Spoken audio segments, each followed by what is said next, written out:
در جامعه دهاتی با نام عبدی عوض ناحیه وسط در خوجگی دهخانی با نام جورا از آن خوجگی امسال در میدان 6 هکتار زمین کشت پنبه‌دانه گذرانده. از روی نشونمای نهال‌های پخته خوجگیداران با باوری میگویند که در موسم جمع‌آوری پخته نه کمتر از 35 سنتنری حاصل به دست میآورند. طوری که رهبر خوجگی خلیل جورقلوف میگوید این موفقیت آنها درست کارکرد زمین و سری وقت دادن آذوقه میباشد. وقت خرید دو بار دورو بودیم. نه در عرفه دیده ایستاده ترکتر تویشی قطعی دورو آورده است. دفعه سیم دورو میتیم. کل نه قدر بیاد معقول نشده بود پخته. اینطور باتیگرم نسبت به پایان چندین مرتبه زیاد میشود. باوری هست که هر یک هکتار 35 سنتیمتر سالو میشه. گپ در مهنت که حلال مهنت که پروژه دولت حکومت وقت کردی اجرا کنی کار کنی انشالله اولش کدام یکی حکومت که دو برای متخصصای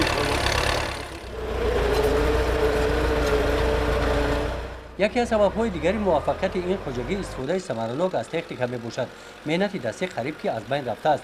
خوجگی دارای دو تکنیک تراکتور MTZ بوده کارهای کارکرد زمین‌ها را پورا تکنیک اجرا میکند.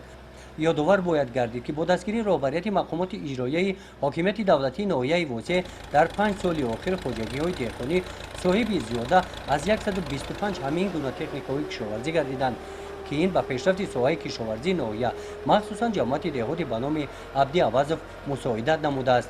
کشاورزان جماعت دهاتی به نام عبدی عوض با استفاده از بازه تکنیکی در برابر پخته همچنین نقشه دورنامه‌ی کشت تراکتوری را امسال سری وقت و با صفت انجام دادند.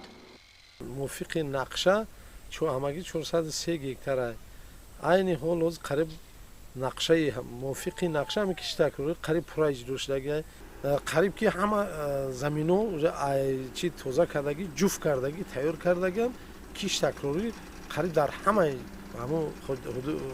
خوجگی حدود جماعت گذرانده شده. در ناحیه وسط جماعت دهاتی به نام عبدی عوض یکی از استحصال کننده اساسی محصولات کشاورزی به حساب می‌رود. قسم زیادی محصولات استعمالی بزرگ ناحیه را کشاورزان همین جماعت دهات تامین می‌نمایند.